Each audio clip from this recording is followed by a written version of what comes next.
Hello, everyone, and thank you for tuning in to our weekly roundup of the main stories on Palestine and the wider region from over the past week. My regular guest, Mouin Rabbani, is away traveling this week, but I am pleased to be joined by Muhammad Shehada, who will be offering his insights on the key stories from the past week. Muhammad, thank you for joining us. Thanks so much for having me. Great to be back. Yeah, Muhammad is a visiting fellow with the European Council on Foreign Relations, Middle East and North Africa program. He is a Gazan researcher, a writer, human rights advocate, is very active on social media, amongst other things. And I wanted to do something slightly different to what myself and Mouin have been doing over the past 15 months. Because Muhammad has been following the ceasefire negotiations in Doha and also in Cairo. He's in Cairo at the moment. So I want to use this opportunity to dive deeper into the negotiations that are taking place, with the first phase of the three-phase ceasefire deal coming to an end, I think next week, sometime next Sunday. I think it's a good opportunity to see where we are at this moment. So if I can begin, Muhammad, as I said, with the first phase coming to an end, tell us about the mood in Doha, in Cairo as well, amongst the diplomats, amongst many of the officials that you are able to meet in your travels there. Are they optimistic? Are they pessimistic about being able to enter into the second phase of the ceasefire negotiations without it being derailed? Thanks so much for this question. I'll start on an optimistic note. So basically, mediators are saying that Witkoff is dead serious about going into phase two, and that he's now holding a more senior status than Mark Rubio or Mike Waltz or any of the lunatics in the Trump administration. So that is a very good positive sign. They say that he's not taking any sort of hubris or malarkey from Netanyahu, and he's very sort of insistent on moving into phase two of the ceasefire deal. There's a lot of negativities around this at the same time. Number one, mediators are warning that Netanyahu is trying to do everything possible to collapse the ceasefire completely, and that he's trying to manufacture consent. He's trying to lay the groundwork for the Israeli public, for the international community to accept the collapse of the ceasefire. Number two, the second concern is that Netanyahu in phase one never fulfilled it in the first place. If you look at the humanitarian protocol that was attached to the agreement, only one item of it was fulfilled, which is food and water, and barely on the sort of the verge. But for the entry of caravans, bulldozers, heavy machinery, the entry of tents, Israel would get an F in a grade in that assessment. For Hamas's side of the negotiations, they are saying that they can still live with this in terms of phase one. It's a C minus for them, but they say we can live with it. And they explicitly say we are very keen or even desperate not to give Israel a pretext to collapse the ceasefire. So they are trying to go to great lengths to make sure that the ceasefire holds. So, for example, Israel, since the ceasefire went into effect, killed over 100 Gazans. Every single one of them civilian, not a single militant. Many of them are children. In the middle of the Gaza Strip, in the central area, as well as in areas that are in close proximity to the buffer zones. In terms of the Rafah border crossing, Israel is not allowing enough people to travel outside. The number that was agreed upon was 250. The number that managing to go out is about 50 or even less per day. It's abysmal in every sense of the word. So that is a huge matter of concern. The other thing, the third concern that mediators expressed as well as negotiators, is that Netanyahu is trying to make phase two, even if he agrees to it, he will make phase two very similar to phase one, no different from it, which means no withdrawal of the IDF from the Gaza Strip. They will maintain the buffer zones. They might withdraw from Philadelphia, but nothing more. And number two, it means no official end to the war. So what the word that mediators have been using is that Netanyahu is trying to Lebanonize Gaza, to turn it into something similar for the next year minimum, where he can launch assassinations, targeted bombings, airstrikes, violate the ceasefire as much as he wants and maintain presence on the ground, never withdraw and stay there. So that is the main concern, is that even if Witkoff manages to push Netanyahu into agreeing to phase 2, Netanyahu will never agree to phase 3. So I just want to point out that we are recording this show on Sunday, 23rd of February. So events may overtake many of what we are discussing. And one of the things you mentioned in your answer is that Netanyahu is doing everything he can to derail the ceasefire negotiations. One of the things that's happened over the weekend is that Israel has refused to release 600 Palestinian prisoners who are part of the exchange. Hamas has released all the hostages it was required of. And not only that, it has said that it is willing to enter into the second phase of a ceasefire deal. So do you see that as being, again, and also I should add the situation unfolding in the West Bank. I think this is the first time in 20 years that Israel has launched an operation with tanks in the West Bank. More than 40,000 Palestinians have been basically ethnically cleansed from their home. They're still within the West Bank, but they've had to give up their houses. So there is another ethnic cleansing or Gazification of the West Bank that is unfolding at the moment. So when you meet with Arab officials, how concerned do they seem to you about what's happening in the West Bank, and also Netanyahu's attempts to derail the ceasefire deals, with what you've mentioned, and also with what's happening over the weekend? As I mentioned, 600 Palestinian prisoners not being released, and the escalation of violence in places like Jenin refugee camp. Yes, absolutely. That's a very good question. So I'll start first with Netanyahu sabotaging the ceasefire by not releasing Palestinian hostages and prisoners and detainees, administrative detainees. So basically, in that regard, you can see that as soon as Netanyahu got all the living hostages of phase 1 out, he lost all incentive to pursue it anymore. And it's very clear about it. He's not trying to hide it. So there's now only 4 dead hostages that are left in Gaza that are supposed to be released at the end of phase 1 on day 42. Netanyahu doesn't even want to see this coming through. He doesn't want to see it happening. You can see in Israel, with the 4 dead hostages that were released in coffins and body bags and returned there, it was an earthquake for Netanyahu. It slipped under the radar because Israel is using that moment to weaponize it, to sort of dehumanize Palestinians, to manufacture consent to collapse the ceasefire. But the families of those dead hostages and dead captives are refusing to have a single Israeli government official or minister at the funerals of their loved ones. They are blaming Netanyahu explicitly for this. So more hostages coming in body bags is a catastrophe for Netanyahu. He's trying to wiggle his way out of this as much as possible before phase 1 is even concluded. Now, in terms of the West Bank, I was in touch recently with a European senior diplomat on the ground in the West Bank in Ramallah. And he basically said that Israel did this unprovoked, no pretext, no excuse. They're not even giving one to the Europeans. They just jumped at it. They're not trying to justify it. One element of it was Bezalel Smotrich. He is the finance minister, the extremist, messianic, racist, supremacist lunatic. Can go on with names as much as you want. He can fit into all these categories. But Smotrich conditioned on Netanyahu agreeing to the ceasefire in return for extending the war goals to the West Bank.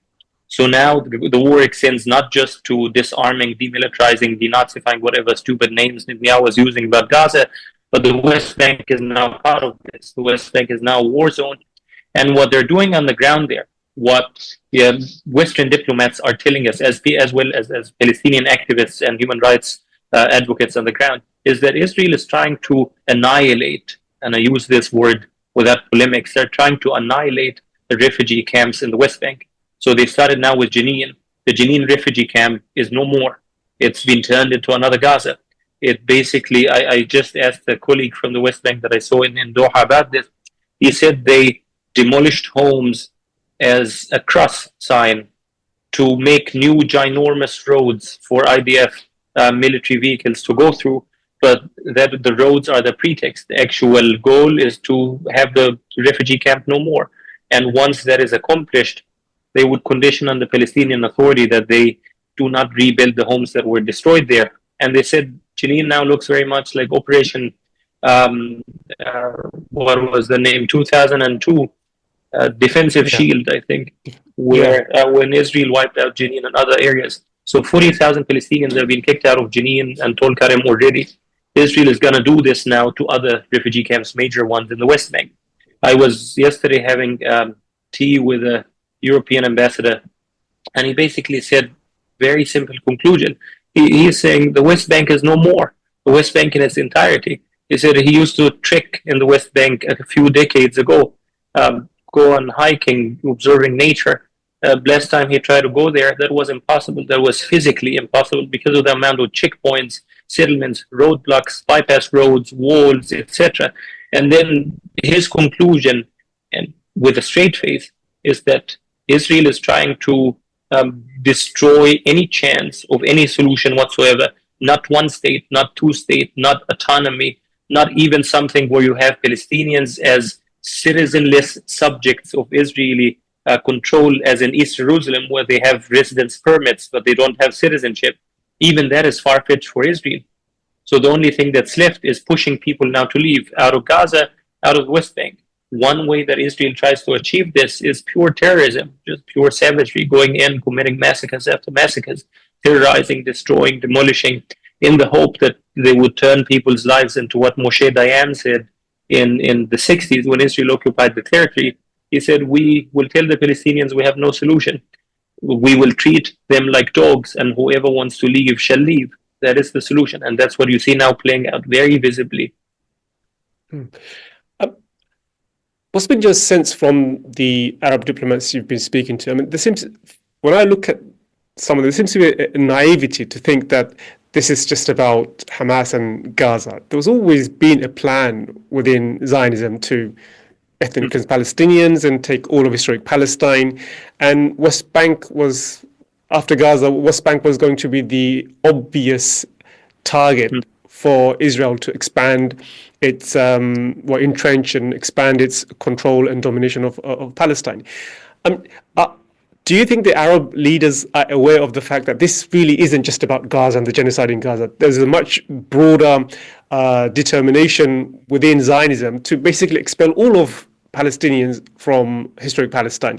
Do you get that sense that Arab diplomats and leaders are conscious of that fact, that this is, even if Hamas wasn't there, Israel would still seek a way to ethnically cleanse Palestinians? So this really isn't about Hamas. This is really, at its essence, about a Zionist project to expel Palestinians from their land, and they've taken steps throughout history to expand and further entrench their occupation, domination, and control. Are Arab leaders aware of this historical fact or not? Because it's not just Hamas. Yeah, precisely. They've been saying it even as soon as the war started, as soon as the genocide was unfolding, and Blinken came to Egypt to try to pressure the Egyptian government to allow or to take in Gazans, to empty the Gaza Strip, basically, quote unquote, temporarily. In Hebrew, temporarily means permanent. We tried that with Oslo. Was supposed to be a temporary peace process. That's a permanent status quo now. So the Egyptians immediately understood that that was a scam, and they didn't fall for it. The Jordanians were alarmed immediately, because they understood that if Israel manages to push a single Palestinian out of Gaza into Egypt, they'll do it in the West Bank as well. That is very clear. It's not just based on speculation or analysis. Those Arab countries have long experiences with Israel trying to do this desperately, repeatedly, and systematically. So if you look, for example, at Gaza, Israel, upon its founding in 1948, the Palestinian Nakba, mass exodus, forcible transfer of population to Gaza. Gaza becomes one giant refugee camp. 2/3 of population are refugees, and Israel faces the dilemma there. How do we push the people there beyond the Gaza Strip? How do we push them outside of the refugee camps? Because those refugees, a lot of them kept trying to cross back into their historical villages or their own villages, cross back into their homes to pick up fruits, to be with family, to cross to the West Bank, to cross to other areas. And Israel back then, in the immediate aftermath of the Nakba, 48, they killed about 2,700 to 5,000 Palestinians from Gaza. that were just crossing the fence to go back to where Israel kicked them out of. In 51, Israel tries immediately to hatch up a plan with the United States government to empty out the refugee population in Gaza. And that plan takes shape in 1953, where they make an agreement with the Egyptian government to relocate 12,000 Palestinian refugees from the Gaza Strip into the Sinai Desert. In return for the US paying the Egyptian government about $30 million, which is in today's currency, with the sort of inflation, it would be about $350 million, a huge lump sum. Back then, Israel was trying to simultaneously commit a number of massacres all throughout the Gaza Strip to terrorize people into accepting that plan. So the plan was hatched up 51, endorsed 53. In 53, immediately, Israel unleashes a massacre in the Bureij refugee camp, where Ariel Sharon became the head of a special IDF unit called the Unit 101 that is specialized into two things: going after Palestinian refugees that are trying to cross back into Israel, and going after Palestinian resistance in all its forms, non-violent, violent, peaceful, armed, whatever. So Sharon goes into Bureij and kills 50 people. About half of them were civilians. He goes later on into other areas of the Gaza Strip throughout the years after. It was called the reprisal attacks. He goes one refugee camp after the other, commits massacres to persuade, terrorize people to flee towards Egypt. They don't. Gazans rose in mass in popular demonstrations against this. In 55, they managed to kill it. Then, less than a year later, Israel goes into Gaza, occupies it at the earliest opportunity, and they were occupying it for only 4 months. In those 4 months, they tried to do everything to destroy Gaza and make it uninhabitable. So they destroyed the railway that was connecting Gaza to Egypt. They went into the refugee camps, continued the massacres. They sent thousands fleeing towards Egypt and other areas, and they tried to do it again after the occupation was, after the US forced Israel to end the occupation of Gaza after 4 months. They occupied Gaza again in 67. First thing they do, kick out 12,000 Palestinian refugees, or 11,000 if I remember correctly. Second thing, they try incremental steps that led to the expulsion of about 38,000 Gazans or Palestinian refugees from Gaza, send them fleeing towards Egypt. Israel even opened the Limbi crossing between the West Bank and Jordan, and they provided free shuttles, free trucks and buses to take people from Gaza to Jordan so that they would never return again. And they tried this over and over and over again, and the numbers were in the tens of thousands. In the late 60s and in the early 70s, Ariel Sharon became the head of the Southern Command in the IDF, so he was in charge of Gaza Strip and the Negev. First thing he does, goes into the refugee camps and destroys thousands of homes. They tried also other incentives that are reminiscent of today. So for one idea that they tried, they opened immigration offices throughout the Gaza Strip in refugee camps, where they offered people foreign passports or pathways towards foreign citizenship, as well as pocket money, the tickets, in return for giving up your Palestinian identity. So your ID card is torn apart, you're not allowed to be a Palestinian anymore, and let's move you to Canada. Only 200 families accepted.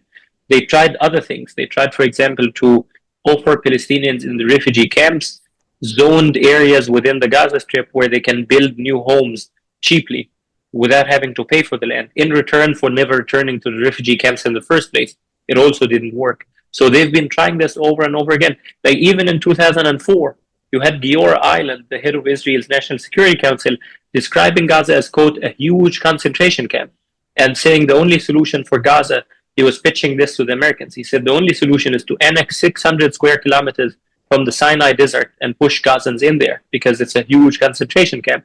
In 2019, you see Netanyahu using the alias of senior Israeli official during a visit to Ukraine, and he said very openly, Israel is actively looking for countries to take in Gazans and to encourage migration from Gaza.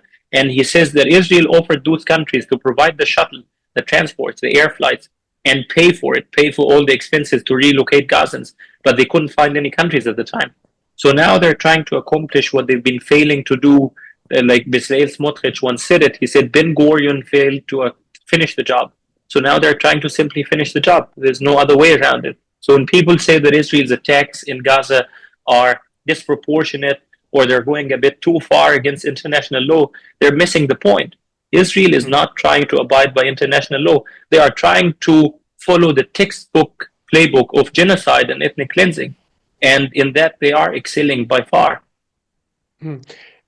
You mentioned Ben Gurion. I think it was Ben Gurion who said that the old will die and the young will forget. And unfortunately for the Israelis, the Palestinian new generations of Palestine did not forget and did not wish to live in a condition of ongoing occupation and ethnic cleansing. And it's also interesting that in your response, I mean, most of it was really pre-Hamas. Everything you described was before the existence of Hamas itself.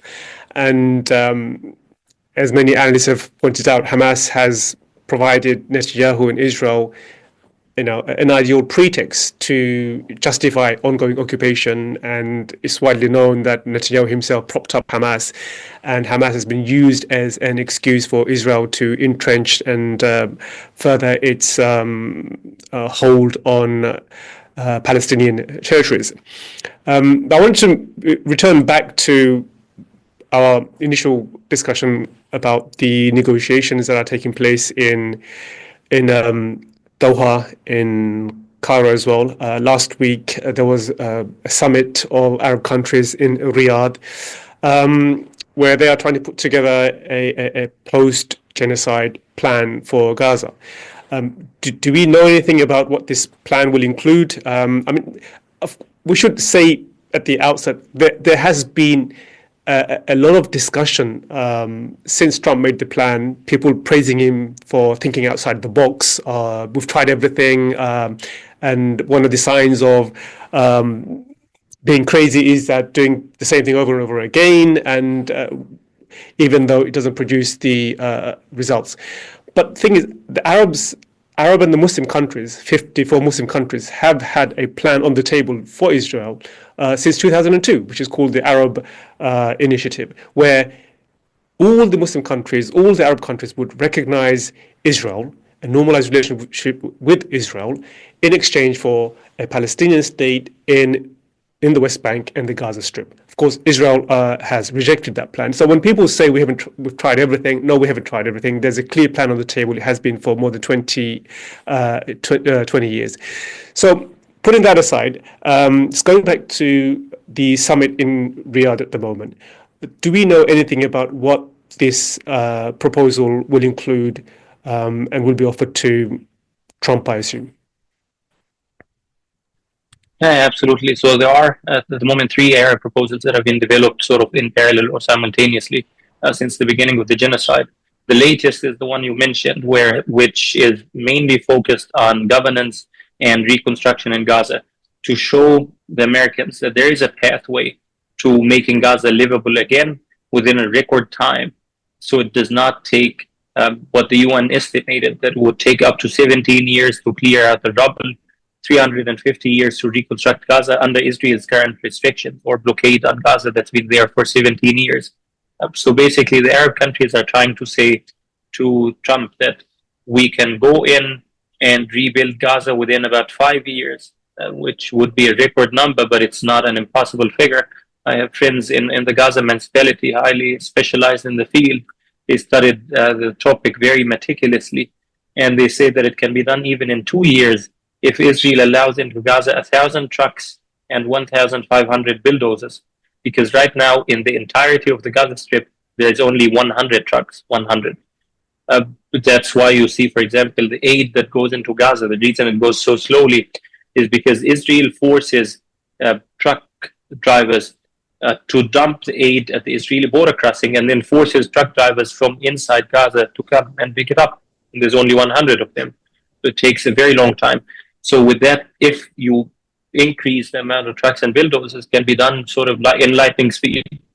The other element of the Arab plan that is being proposed by Egypt at the moment and being articulated at an advanced stage is to say that we don't need to move Gazans out of Gaza for reconstruction to happen. There are some areas in Gaza that are still habitable. So, for example, the Nusrat refugee camp, Deir el-Balah, those are 2 areas that Israel didn't go inside with ground troops. They bombed it heavily, but they didn't go inside, so they didn't wreak havoc on it. Gaza City, Some parts of it are salvageable. Some parts of it are habitable as of now. There are, for example, specific areas like Zaytun, Sahaba, Tufah, Daraj, some parts of Shijaya, some parts of Sheikh Radwan that have been heavily damaged but not wiped out, like Jabalia or Beit Hanun or Beit Lahia. So the second idea is to establish these areas as safe zones for Gazans to be in, so that Arab reconstruction forces and other countries that would chip in can quickly remove the rubble from areas like Jabalia, Beit Hanun, Rafah, and rebuild it as fast as possible so people can move there again. The third element is pertaining to governance, and there the Arab countries are proposing a Palestinian police force that is trained by Arab countries. There can also be some training or supervision from the US as well, from the American government, because you saw this with the inspection mechanism that Israel insisted on establishing in the Netzarim corridor. You have right there Egyptian forces, Qatari forces, and then Americans standing in the background. And the reason for that is that Israel insisted. They said, we do not trust any Arab forces to be there on their own. We want Americans to be in the room. So there could be something similar in terms of a local force that is under Arab-American supervision. There's the second plan about the administration of Gaza and how to remove Hamas from governance. And Hamas itself, they say behind closed doors, they told mediators that they made a decision as early as December 2023 not to be in government anymore, to step down and hand it over to the Palestinian Authority, or hand it over to a Palestinian national unity government, or a technocratic independent government. So they gave the three options. The Egyptians proposed a fourth one, to sort of maneuver Netanyahu's veto on the Palestinian Authority's return to Gaza.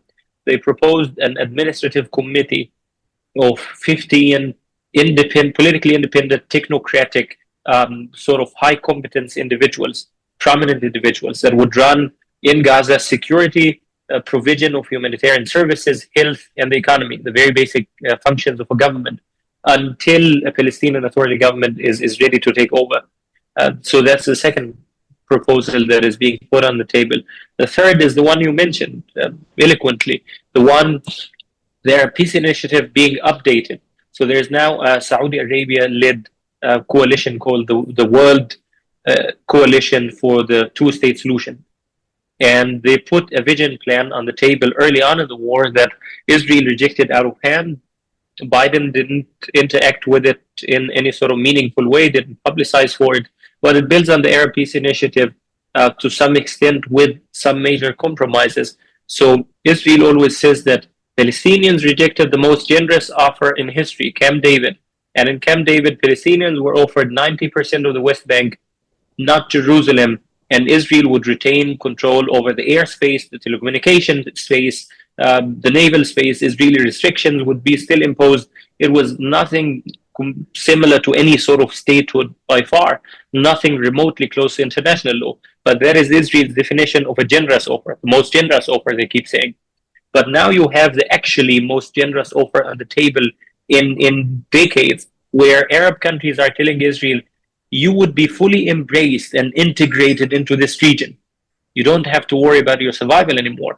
You can be completely part of the Arab world, completely normalized relations with every single Muslim country, including Iran, including Indonesia, Malaysia, and other countries that are sort of hostile towards Israel, in return for giving Palestinians 22% of their homeland, only 22%. With even land swaps, like keep the settlement blocks in the West Bank, give Palestinians equal land. Israel didn't even discuss this proposal at all. They rejected it immediately out of hand. It was unthinkable for them. As I mentioned, I mean, it's quite incredible revealing how many Western commentators, liberals as well, present Trump's plan as thinking outside the box and as though it's irrational. And Hamas obviously has said that it doesn't wish to govern Gaza. That obviously presents a problem for the Israelis because the pretext of continually torpedoing any kind of negotiation with the Palestinians by using Hamas is no longer on the table.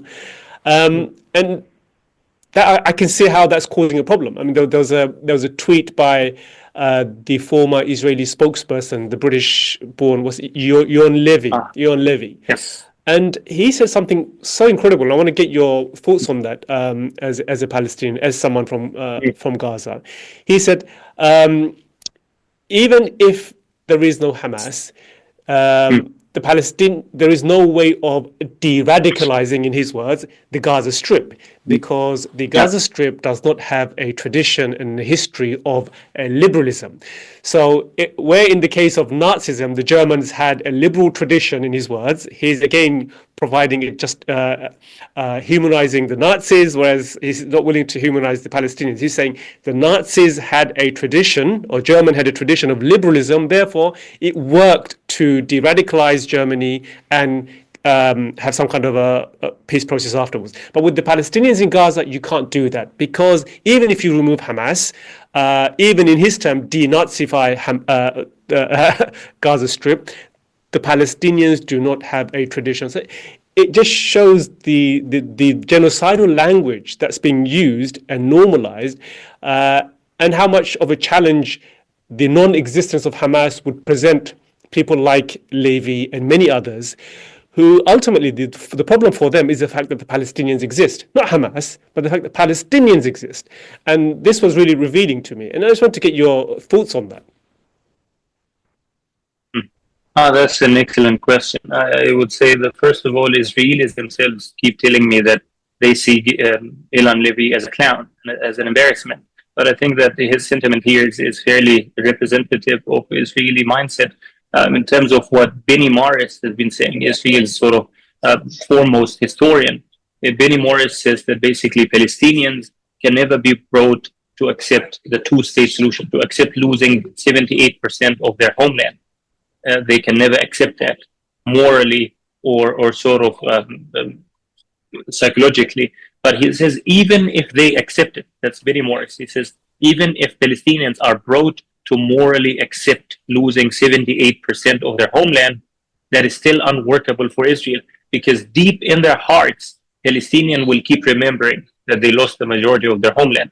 So therefore, we should never have a solution with the Palestinians except kicking them out. That's basically the implicit conclusion. Like, he's saying that Palestinians, because of how they would feel about us 100 years from now, even if they have their own state, because we stole their homeland, because we kicked their grandparents out of their homes, that is enough grounds to not grant them any rights whatsoever. Like, I stole your home, you hold a grudge against me, therefore I will steal the shed that is behind the home and the parking lot and the garage and all of it, because you're not going to forgive me for stealing the home. I think that sentiment is purely insane. On the other side, you don't have to sort of speculate. You can look at Palestinian and Israeli history around the Oslo peace process. If you just look at interviews of people like Hanan Ashrawi, who stood as a prominent witness to this era, she said that basically it was incredible. Palestinians in Gaza that rose against Israel in sweeping, mass, popular, non-violent demonstrations since 87 up until 93, Oslo, the first Intifada period, they immediately, as soon as the news broke out in Gaza and the West Bank, they immediately went out to the Israeli soldiers with flowers and embraced them. Palestinians are some of the most forgiving people on this planet, and I say that without any polemics. I see it all the time. Like, as soon as they saw a window of opportunity, a window of progress, they were willing to put everything behind them. They were willing to let bygones be bygones and accept that 22%. You only need to look, like with Levy's point, you need to look at juxtapose Palestinian political mainstream versus the Israeli one. In the Palestinian political mainstream, virtually every single political party, every single one of them, has endorsed the two-state solution, including Hamas. Their 2017 charter explicitly says we would accept Palestinian statehood on 1967 borders. They stopped short of saying we would recognize Israel, but that is the same sentiment as Gandhi had towards Pakistan. He said, I would recognize Pakistan's existence as a fait accompli. I will never recognize Pakistan's right to exist. It's the similar moral dilemma But in terms of any political implication, it does not hold any. If you accept Palestinian statehood, you are by implication accepting Israeli statehood next to you, if that means the end of the conflict. Um, if you look at the Israeli political mainstream at the same time, just split screen, side by side comparison, every single Zionist Israeli political party is now against the two-state solution, and I don't say that lightly. Even the far left, Meretz and Labor, the one that is under Yair Golan, and a former IDF general that's been very proud of holding Palestinians as human shields systematically, never apologized for it, and that called for starving Gazans completely until they return the hostages. He said this is a legitimate argument. Starve Gazans completely, no food, no water, no medicine, no fuel, until they return the hostages. That is now the leader of a party called the Democrats in Israel, a merger between Labor and Meretz. Even that guy, the far left guy, far left relative to Israel, of course, and he says that the two-state solution is a very distant possibility. We should not work towards it at the moment. There's an interview I think he had in Haaretz, if I remember correctly, where he's explicitly saying there's no two-state solution anytime soon. You don't even have to take his word for it. Look at their actions. In Israel's Knesset, there were 2 votes on Palestinian statehood recently. One of them was to oppose any sort of unilateral international recognition of Palestinian statehood or the right to a state. And that passed with 99 Israeli Zionist Jewish political parties. 99. So the only people that opposed it, I think it was about 9 members of the Knesset, which is the Arab parties plus one single member, the Ofer Kasef, Zionist, non-Zionist, he's anti-Zionist, communist, part of the joint list of Arab parties. So that was it, the 9. Then they had a second vote about this, and it was not about unilateral recognition or unilateral Palestinian statehood. It was this time about refusing Palestinian statehood in absolute, under any conditions, even through negotiations. And it passed with 68 votes for, only 9 objected. Same 9 Arab members of Knesset and Ofer Kasef. 68 are the Israeli mainstream parties, Labor and the other ones. They just simply refrained from voting. They did not dare to support Palestinian statehood. So that if you just put this screen by screen, even during the war, you had 2 Hamas leaders that came out publicly and said, we are willing to put our arms down if Israel ends the occupation. And then you had, I think, Ismail Haniyeh, a couple of weeks into the war, he said, we are ready for a political process. We are ready for negotiating the two-state solution, ready for negotiating an end to the occupation under international law. So that is, from Ilan Levy's perspective now, is seen as Palestinian maximalism. Whereas Israel saying, kick them all out, is seen now as normalized, completely humane sentiment. Like Ilan Levy, he posted something, and I think it was frightening to see what Israeli society ended up, how far they went. Basically, he posted on that. Sorry, Muhammad. On that, I was going to go back to our discussion about Trump's offer and the Arab response. So we will do that. But before I get back to that, because I know you follow the Israeli media quite closely, and many of your tweets is really a translation of the Hebrew articles that demonstrate to people who are not aware the extent to which genocide mania has taken hold of the Israeli public. And it's so normalized the way they discuss the genocidal intent to expel Palestinians from their lands and territories. How much of a gap is there between the way the Western media covers Gaza and just the way the Israelis talk about Gaza, because it's so obvious and so clear when you listen to Channel 14, I think one of the right-wing extreme channels, and the way they discuss Palestinians and what the plans for the Palestinians, and they talk with genocidal intent as though it's just normal discussion. How much of a gap is there between what we are presented by New York Times, Guardian, BBC, and all the other mainstream, and what is actually taking place in Israel, which clearly demonstrate, I think, intent to commit genocide, if there was any doubt? Yeah, I think the gap is immeasurable. It's completely schizophrenic. It's two parallel universes. There's no other way to put it. I basically, as you said, I have a routine. I don't recommend it to anyone. It's painfully tedious. I read every single Israeli newspaper twice, once in the morning, once in the evening, 16 of them, from the very sort of left wing to the very right wing, Channel 14 to Haaretz and others. And basically, I find a lot of very interesting, blatant, openly unashamed admissions of war crimes and crimes against humanity that I then send to journalists that I know in Western mainstream media, word for word. And I say, just translate this. You don't have to write anything of opinion, anything of analysis. Just say, Israel's Channel 12 said this. Or Israel Hayom, the pro-Netanyahu newspaper, or the one that Sheldon Adelson founded to be pro-Netanyahu, is saying this. They are saying that Netanyahu is the reason there is no ceasefire. They are saying Netanyahu is collapsing the ceasefire in phase one. Just translated word for word. And they never do. There's always an editorial decision. There's always other things that to justify this. And I see it consistently where Israel says one thing in English and another in Hebrew. It's insane. It's completely bizarre. And I immediately take screenshots, screen grabs, post it. People find it absolutely moronic that when Western mainstream media is launching the most unprecedented campaign of disinformation by omission, complete propaganda, completely towing the line. Nothing that Israel is saying in its own Israeli media in Hebrew makes its way to mainstream media if it incriminates Israel in the slightest way. Human shields, war crimes, murder, going home to home, killing people. You see these stories occasionally popping up in Israeli mainstream media, not in Western ones. They're completely withheld. So one of the things Mouin and I discussed last week was the UAE ambassador to Washington, Yusuf Al-Otaiba, who said that, or who he was one of those who praised Trump's plan for, thinking outside the box. But we should point out that in Riyadh, the UAE president, Sheikh Mohammed bin Zayed Al Nahyan, was present.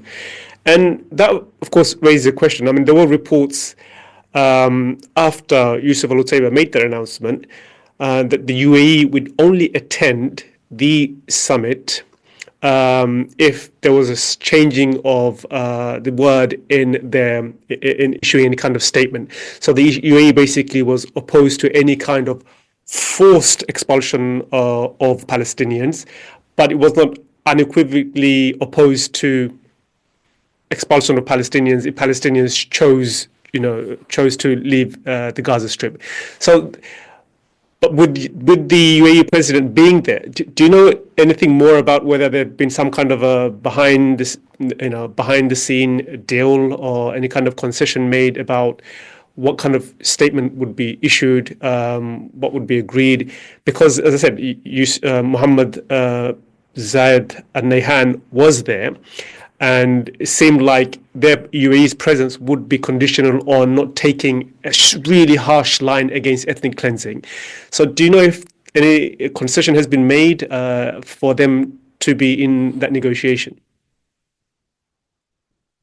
I'm not aware of particular concessions, but I would say the sentiment of saying this is the only proposal on the table, there's no other proposals or something of the sort. It was voiced also by some European countries. Back in the Trump deal of the century, in his first term, I was around the table when a European senior official from the Middle East peace envoy of the EU, basically someone from his orbit, said very clearly, he said, the Trump plan is a catalyst. We believe that it is a catalyst to move stagnant, still water and generate some creative ideas and push people to think out of the box. And that's a similar sentiment of saying that Trump's plan is meant to force Arab countries to come up with their own plans. I don't think it is. I think that the plan is just being proposed.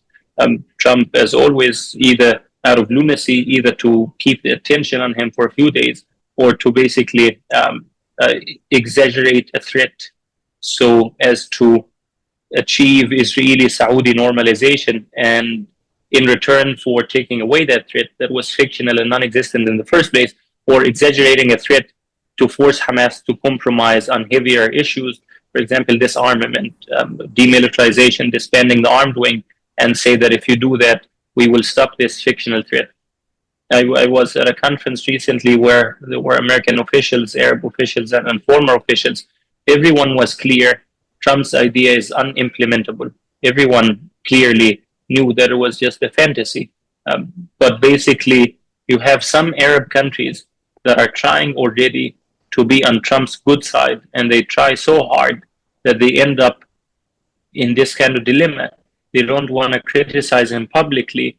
They know the idea is unworkable, unimplementable, and they don't know that it's politically costly to endorse it in any shape or form. It even threatens the national security of multiple Arab countries around Israel, Palestine.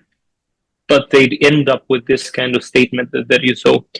With voluntary migration versus sort of expulsion, I would say that there's nothing voluntary about it when you give Palestinians a choice between a complete death by disease and starvation or slow death or leaving permanently. That is Moshe Dayan's proposal in the first place. We will treat the Palestinians as dogs, and whoever wants to leave shall leave. Israel treats Palestinians way worse than dogs. Like there's an Israeli journalist, Gideon Levy. He once wrote an article in which he wrote, "We treat Palestinians like animals." And then he got a lot of protestations from animal rights groups in Israel. They sent him letters saying, "How dare you compare Palestinians to animals?" They were shocked, like animals are better. So it's insane. But anyways, so basically at the same time, I would maintain that Palestinians in Gaza should not be treated as cattle to be herded around, but at the same time, they should not be treated as pickles in a jar to be locked in a toxic, uninhabitable space permanently to preserve the Palestinian cause in brine, when the same Arab countries or the same European countries or Western countries that are sort of openly endorsing this have no plans whatsoever of advancing the Palestinian cause. So you end up with something like Palestinian refugees in Lebanon living in very, very horrible, atrocious conditions for the past 76 years without any solution in sight. What I mean by this is Israel is conditioning that any Palestinian that would leave out of Gaza should never be allowed to return to it again. That is criminal, that is illegal, that is atrocious. But at the same time, Palestinians in Gaza, even before October 7th, like any other country, they have the right to go in and out, to leave and return again, to have border crossings that are permanently open. And that is something like, even if these countries want to humor Trump, they should explicitly say that you should force Israel to end the blockade of Gaza. If Israel does not want Palestinians to use its territories to travel outside, then they are obliged by international law to end the air blockade and the naval blockade, so Palestinians can leave by air or sea and return again. If Arab countries can get that concession, that would be commendable, of course, if they can remove the siege. The siege was about locking people in so they cannot leave and locking them out so they cannot return. That is a necessity to remove it. Then people can go in and out and return and travel and back and forth, and investments can pour in. You had that in 2012 when you had some change in the Arab world and Gaza's blockade was half lifted. Back then, basically, a lot of Palestinians from the outside, a lot of Gazans that have never stepped foot in Gaza for decades, were returning to pour in investments and try to make a living or try to make a decent home in Gaza itself. So it could be something similar, movement in two directions. Even before October 7th, you had 50,000 teachers that were unemployable because the market is saturated. Every year when UNRWA or government-run schools open up calls for applications, those 50,000 teachers apply, only about 1,000 of them get hired. The rest are basically ending on the street without a life. There were programs in Qatar, in Kuwait, and in other countries to bring in Palestinian expatriates as teachers or nurses or even construction workers temporarily for a few years, or even if they can manage to make a living and stay there longer. And the sort of remittances they send back to their families there can be very meaningful for Gaza. So something similar would be, like if you look at Jordan's king, Abdullah, when he was sitting with Trump, and he brought up the idea of only taking 2,000 cancer patients from Gaza, Trump's eyes lit ablaze. He was immediately in love with the idea. American diplomats, they tell us behind closed doors that Trump does not have an eye for details. He doesn't care for details. He doesn't want a headache. If you humor the spirit, the essence of what he's saying, you can get along with him very well. And you don't have to humor it completely by the letter of kicking people out permanently. Jordan's idea of taking cancer patients temporarily and then returning them to Gaza is brilliant. So something of the sort. You have 150,000 students in Gaza, university students and high school graduates without any universities left. If you offer scholarships to a substantial portion of them, that is hugely commendable. There were scholarships of the sort before October 7th. But all of this, as long as they can return again, not on the condition that they have to compromise their Palestinian identity, that is not just ethnic cleansing, it's genocide. Because if you push Palestinians out of Gaza, they would see and disperse them to dozens of different countries, they would basically cease to exist as a group. There's nothing called Gazans anymore. They would assimilate into the countries they're in. They would not be allowed to build their own mini Gazans in each country. So that is genocide. You don't have to spill any blood for it. It is the literal definition of genocide. I mean, I had quite a few more questions about the negotiations, but I think I want to move on now to Gaza and also the West Bank. I mean, there's been a lot of outrage here about the release of the Bibas family funeral. Many in the West saw that as kind of a horrible parade, a dehumanizing parade. Others said, no, it's a procession, it's a sign of respect. And you yourself have been warning about how, months ago, how Israelis will use the tragedy of the Bibas family to torpedo the ceasefire deal. Do you still think that's happening? And also, I mean, someone from Gaza yourself, what is your thoughts on how Hamas have been releasing the hostages? I mean, can you explain why they do it the way they do it? I mean, there was a request by the Red Cross for them to do it privately. Why is it that they don't do it privately? I mean, for many of our viewers, I mean, they'd be interested to know, what is the thinking behind that? Yeah, absolutely. So basically, with sort of these parades, there are many ideas behind it. Number one is basically deterrence. Also, sort of what they call psychological warfare. That Hamas believes if they do this kind of show, it would pressure Israel to basically a number of things. One of them is to see that military options against Gaza will not work, that Hamas is still there undefeated, to show that if the war is resumed, it would not do anything except being a death sentence to the remaining hostages. There's now at least about 25 living hostages left for phase 2. So this sort of clear message, Hamas is undefeated. They will still be there. They managed to recruit as many as they lost, as Anthony Blinken put it. And basically that there is no military option. You have to think about political options. There's the other one.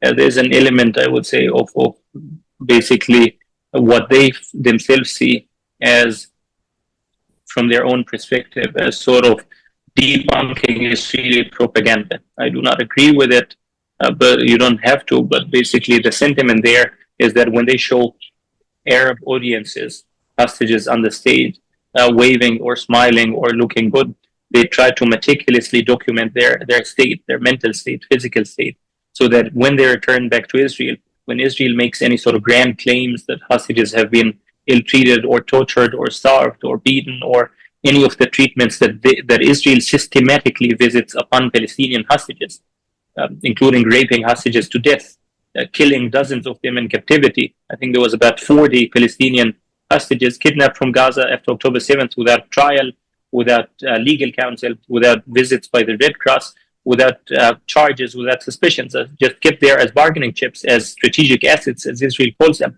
and about 40 of them tortured to death. So Hamas thinks that these kind of stunts or parades or public processions would prove to an Arab world that Israel's claims are bunk.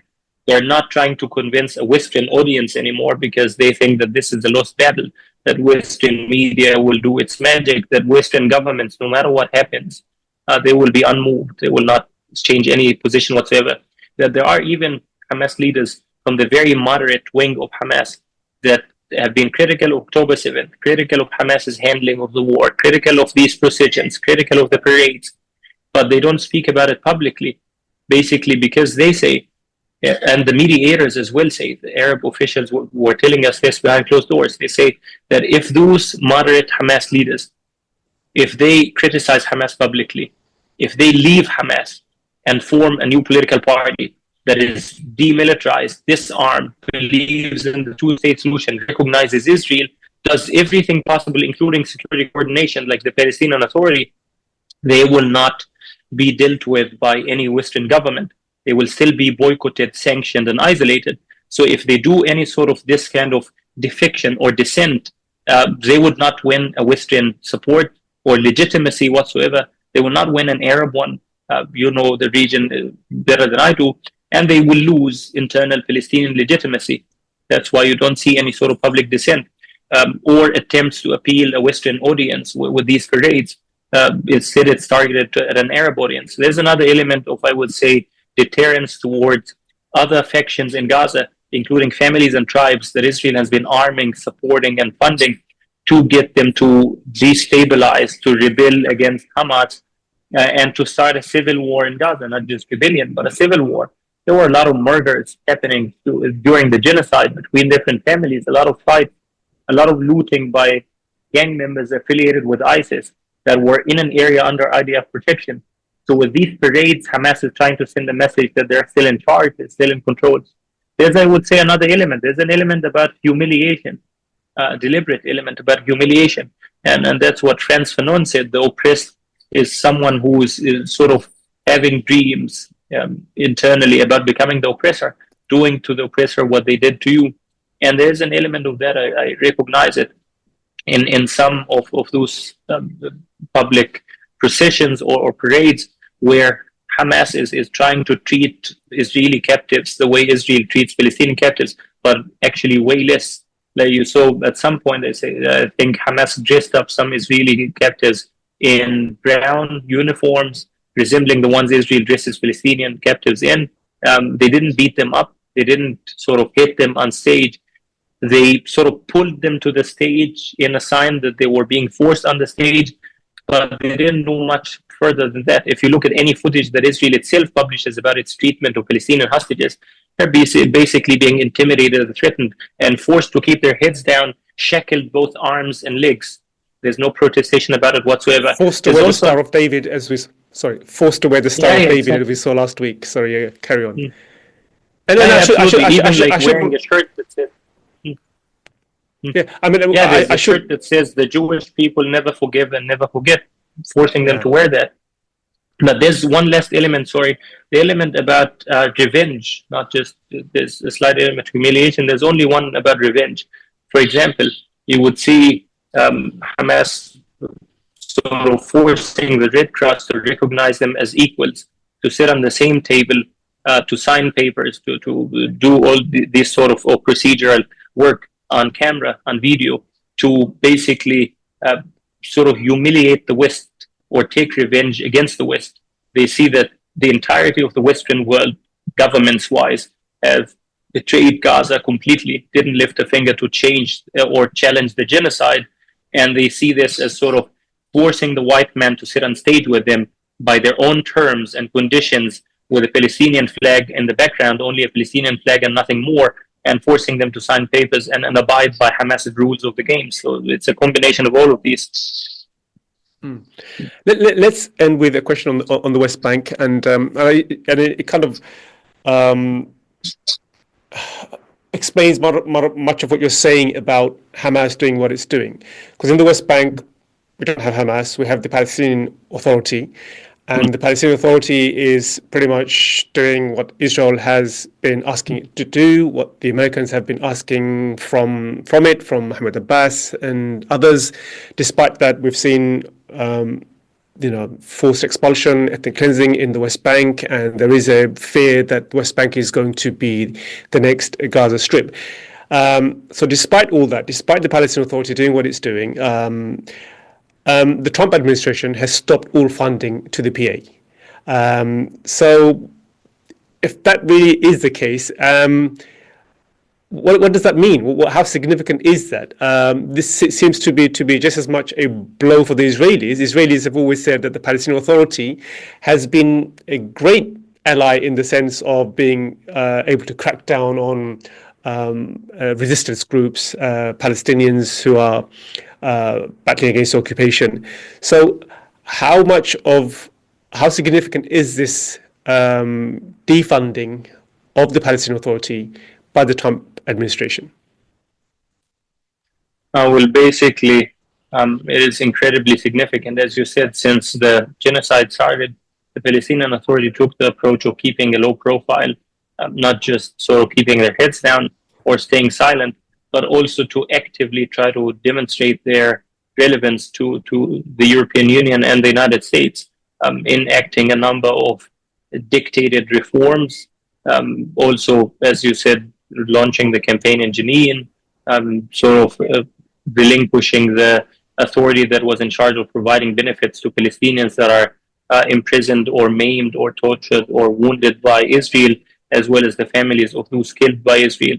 So they're trying everything possible to showcase relevance and I would say, showcase their ability to play along and humor Western expectations and demands. The Palestinian Prime Minister, Mohammed Mustafa, is someone that Europeans like very much. And I know that very sort of intimately. They keep telling us about it. And one of the reasons they cite, they say he never talks about the occupation, nothing about politics. He keeps his head down, thinking about practical steps on the ground and the Palestinian economy, improving economic issues, small steps, diplomacy, improving lives. Doesn't waste or spend any time on talking about Palestinian rights or about Palestinian self-determination or two-state solution, any of this stuff. So they like him for that reason. But that's the thing, as you said, despite everything the Palestinian Authority did, it's not only unreciprocated, it's not only unrequited, but it is actively humiliated, squeezed, and kept virtually always on the verge of collapse. All the time, consistently. I don't remember any day where the Palestinian Authority had surplus where they can invest in other areas. And I would say that has been traditionally the biggest gift Israel and the Western world has given to Hamas. I should at some point maybe write a book about how Hamas wins every argument internally in the Palestinian debate. One of the ways they try to manage the arguments is by simply pointing the finger at the Palestinian Authority and saying, look, what did they get out of doing all this stuff? Why are you asking us to do it? What did they get out of it? For example, like Ghazi Hamad, a guy that Netanyahu and Biden and now Trump like to quote on the issue of doing October 7th again, although he took back that statement. And he basically is very close to a number of international actors and Israeli actors like Gershon Baskin. They've been in touch for decades. And he is someone that has been talking about two-state solution peace. He's seen inside Hamas as a moderate. But even with Ghazi Hamad, when Palestinians tried to push him at some point, and I'm aware of this conversation intimately, when they tried to push him and say, why don't you recognize Israel? Why don't you allow for the two-state solution and endorse it publicly? Why don't you do this and this and this and that? His simple answer was, look at Mahmoud Abbas. He did every one of these issues. He didn't get anything out of it, and he was humiliated more than he was not just like proven futile, but attacked constantly, smeared as a terrorist. Like Abbas, if you just open any Israeli newspaper, not only him but the Palestinian Authority in its entirety, in Israeli news, in mainstream news, they are constantly portrayed as terrorist supporters. Well, they are actively collaborating with Israel, providing intelligence to the CIA, to Israeli security agencies against Palestinians. Constantly, they're arresting and killing Palestinians. Saib Arqat said it in one of the leaked files of the Palestine papers. He's saying, we're killing Palestinians for you. We're not getting anything out of it. So this is basically, like, even for the Palestinian peace camp, for Palestinian moderates, they've been so humiliated, betrayed, and smeared by the West and Israel to the extent that many of them shy away from describing themselves as sort of Palestinian peace camps or peaceniks or moderates because you wouldn't gain anything out of it. Like personally, in the war, I got a call from a friend who was doing a PhD in quantum physics, a topic I don't know much about, but a very bright and genius guy. He was doing it at a university called Lund in Sweden. And he's from Gaza himself, Muhammad. He called and said their home was bombed by Israel. One of his siblings was killed. Two others survived. One of them was in critical condition. The other was about to lose his limbs. And he called me Muhammad and cried and begged. He's a man of great pride. He called and begged and begged and begged nonstop.